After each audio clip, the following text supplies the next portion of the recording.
ಹಲಸಂಗಿ ಗ್ರಾಮದಲ್ಲಿ ಚಿನ್ನದಂಗಡಿ ದರೋಡೆ ಪ್ರಕರಣ ನಡೆದಿದೆ. 205 ಗ್ರಾಂ ಚಿನ್ನ ಹಾಗೂ 1 ಕೆಜಿಯಷ್ಟು ಬೆಳ್ಳಿಯನ್ನ ದೋಚಿದ್ದಾರೆ ಕಳ್ಳರು. ಹಲಸಂಗಿ ಗ್ರಾಮದಲ್ಲಿ ಚಿನ್ನದಂಗಡಿ ದರೋಡೆ ಪ್ರಕರಣ ನಡೆದಿದೆ. 205 ಗ್ರಾಂ ಚಿನ್ನ ಜೊತೆಗೆ 1 ಕೆಜಿಯಷ್ಟು ಬೆಳ್ಳಿಯನ್ನ ದೋಚಿದ್ದಾರೆ ಕಳ್ಳರು.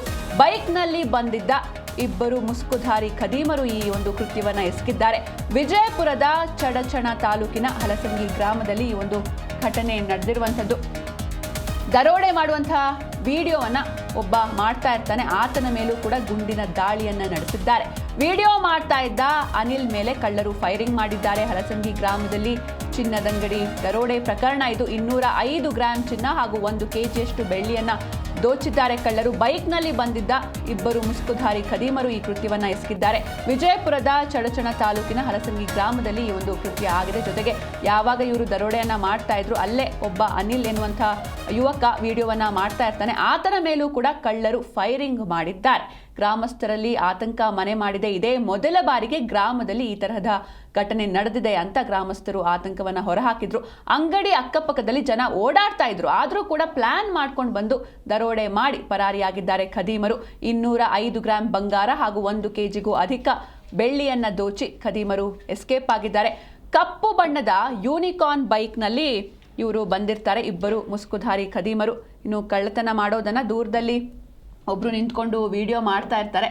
ಆತನ ಮೇಲೆ ಗುಂಡಿನ ದಾಳಿಯನ್ನ ನಡೆಸಿದ್ದಾರೆ ಖದೀಮರು. ಅನಿಲ್ ಎಂಬಾತ ದೂರದಲ್ಲಿ ನಿಂತು ವಿಡಿಯೋ ಮಾಡುವಾಗ ಆತನ ಮೇಲೆ ಗುಂಡಿನ ದಾಳಿಯನ್ನ ಮಾಡ್ತಾರೆ ಈ ದರೋಡೆಕೋರರು. ಇನ್ನು ಗಾಯಾಳುವಿಗೆ ವಿಜಯಪುರದ ಖಾಸಗಿ ಆಸ್ಪತ್ರೆಯಲ್ಲಿ ಚಿಕಿತ್ಸೆಯನ್ನು ಕೂಡ ನೀಡಲಾಗ್ತಾ ಇದೆ.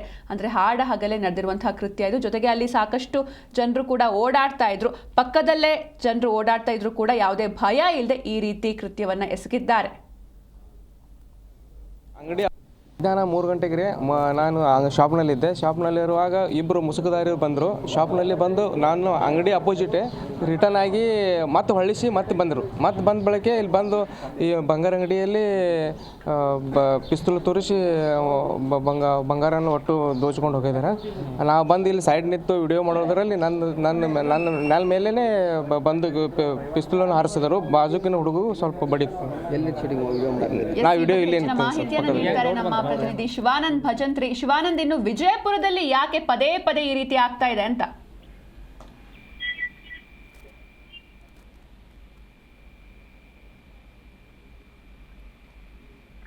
ಎಸ್ ಶಿವಾನಂದ್, ನನ್ನ ಧ್ವನಿ ಕೇಳಿಸ್ತಾ ಇದೆಯಾ? ಖಂಡಿತ ಸಿಂಚನ. ವಿಜಯಪುರದಲ್ಲೇ ಯಾಕೆ ಪದೇ ಪದೇ ಈ ತರ ಆಗ್ತಾ ಇದೆ ಅಂತ?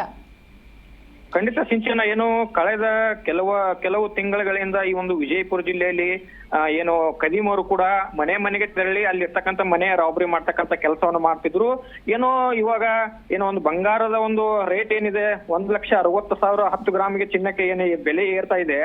ಆ ಒಂದು ನಿಟ್ಟಿನಲ್ಲಿ ಖದೀಮರು ಕೂಡ ಇವತ್ತು ಕಣ್ಣ ಹಾಕುವಂತ ಪ್ಲಾನ್ ನೇರವಾಗಿ ಬ್ಯಾಂಕ್ಗಳಿಗೆ ಬಂಗಾರದ ಅಂಗಡಿಗಳಿಗೆ ಹಾಕ್ತಾ ಇದ್ದಾರೆ. ಈ ಒಂದು ಘಟನೆ ನಡೆದಿರುವಂತದ್ದು ವಿಜಯಪುರ ಜಿಲ್ಲೆ ಚಡಚಣ ತಾಲೂಕಿನ ಹಲಸಂಗಿ ಗ್ರಾಮದಲ್ಲಿ ಈ ಒಂದು ಘಟನೆ ನಡೆದಿರುವಂತದ್ದು. ನಿನ್ನೆ ಮಧ್ಯಾಹ್ನ 3 ಗಂಟೆ ಸುಮಾರಿಗೆ ಈ ಒಂದು ಇಬ್ರು ಬೈಕ್ ಬ್ಲಾಕ್ ಜಾಕೆಟ್ ಹಾಕೊಂಡು ಮತ್ತು ತಲೆಗೆ ಹೆಲ್ಮೆಟ್ ಹಾಕೊಂಡು ಏಕಾಏಕಿ ಆ ಒಂದು ಅಂಗಡಿಯಲ್ಲಿ ಇರ್ತಕ್ಕಂಥ ಮಾಲೀಕ ಒಬ್ಬರೇ ಇರ್ತಾರೆ. ಆ ಒಂದು ಸಂದರ್ಭದಲ್ಲಿ ಅವರಿಗೆ ಪಿಸ್ತೂಲ್ ಅನ್ನ ತೋರಿಸಿ ಅಂಗಡಿಯಲ್ಲಿ ಇರ್ತಕ್ಕಂಥ 205 ಗ್ರಾಂ ಬಂಗಾರ ಹಾಗೂ 1 ಕೆಜಿ ಬೆಳ್ಳಿಯನ್ನ ದೋಚುವಂತ ಸಂದರ್ಭದಲ್ಲಿ ಪಕ್ಕದ ಅವರು ಬಂಗಾರದ ಅಂಗಡಿ ಪಕ್ಕದಲ್ಲಿ ಮೊಬೈಲ್ ಶಾಪ್ ಇತ್ತು. ಈ ಒಂದು ಖದೀಮರು ಈ ರೀತಿ ಮಾಡ್ತಿದ್ರು ಅನ್ನೋ ಒಂದು ಮಾಹಿತಿ ಗೊತ್ತಾದ್ಮೇಲೆ ಮೊಬೈಲ್ ನಲ್ಲಿ ಸೆರೆ ಹಿಡಿಯುವಂತ ಕೆಲಸಕ್ಕೆ ಮುಂದಾಗ್ತಾರೆ. ಆ ಒಂದು ಸಂದರ್ಭದಲ್ಲಿ ಆ ಖದೀಮರು ಆ ಸೆರೆ ಹಿಡಿಯುವಂತ ವ್ಯಕ್ತಿಗೆ ಗುಂಡನ್ನು ಹಾರಿಸುವಂತ ಕೆಲಸ ಮಾಡ್ತಾರೆ.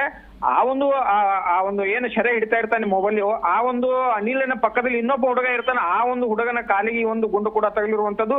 ಸದ್ಯ ಪೊಲೀಸರು ಕೂಡ ಒಂದು ಕಾರ್ಯಾಚರಣೆಯನ್ನ ಮುಂದುವರಿಸಿದ ಅಂತ ನಾವು ಹೇಳ್ಬೋದು. ಯಾಕಂದ್ರೆ ಪದೇ ಪದೇ ಈ ಒಂದು ಜಿಲ್ಲೆಯಲ್ಲಿ ಸಾಕಷ್ಟು ಈ ರೀತಿ ಪ್ರಕರಣಗಳು ಬಂದ್ರು ಕೂಡ ಪೊಲೀಸರು ಕೂಡ ಅಲ್ಲಿರ್ತಕ್ಕಂಥ ಬಂಗಾರದ ಅಂಗಡಿ ಮಾಲೀಕರಿಗೆ ಆಗಿರ್ಬೋದು, ಬ್ಯಾಂಕ್ ಮಾಲೀಕರಿಗೆ ಆಗಿರ್ಬೋದು, ಸಾಕಷ್ಟು ರಾಜ್ಯದಲ್ಲೇ ಅತಿ ದೊಡ್ಡ ಪ್ರಕರಣಗಳು ಕೂಡ ಈ ಒಂದು ಬಿಜಾಪುರ ಜಿಲ್ಲೆಯಲ್ಲಿ ನಡೆದಿರುವಂತದ್ದು. ಕೆನರಾ ಬ್ಯಾಂಕ್ ಪ್ರಕರಣ ಕೂಡ ಆಗಿರುವಂತದ್ದು. ಯಾಕಂದ್ರೆ ಈ ರೀತಿ ಒಂದು ಪ್ರಕರಣ ಬಂದ ಮೇಲೆ ಇಲಾಖೆಯವರು ಕೂಡ ಪೊಲೀಸ್ ಇಲಾಖೆಯವರು ಕೂಡ ಬಂಗಾರದ ಮಳಿಗೆ ಮಾಲೀಕರಿಗೆ ಕೂಡ ಒಂದು ಕರೆದು ಮುನ್ನೆಚ್ಚರಿಕೆ ಕ್ರಮವಾಗಿ ಅಲ್ಲಿರ್ತಕ್ಕಂಥ ಸಿಸಿ ಕ್ಯಾಮೆರಾಗಳನ್ನ ಅಳವಡಿಸಿರಿ, ಸೆಕ್ಯೂರಿಟಿ ಗಾರ್ಡ್ಗಳನ್ನ ಅಳವಡಿಸಿರಿ, ಒಬ್ಬರೇ ಇರಬೇಡ್ರಿ, ಈ ರೀತಿ ಮುನ್ನೆಚ್ಚರಿಕೆ ಕ್ರಮಗಳು ಹೇಳಿದ್ರು ಕೂಡ ಜೀವದ ಭಯ ತೊರೆದು ಅಲ್ಲಿರ್ತಕ್ಕಂಥ ಎಲ್ಲಾ ಬಂಗಾರಗಳನ್ನ ಅವ್ರು ಕೊಡುವಂತ ಪರಿಸ್ಥಿತಿ ಎದುರಾಗಿದೆ ಅಂತಾನೆ ಹೇಳ್ಬೋದು.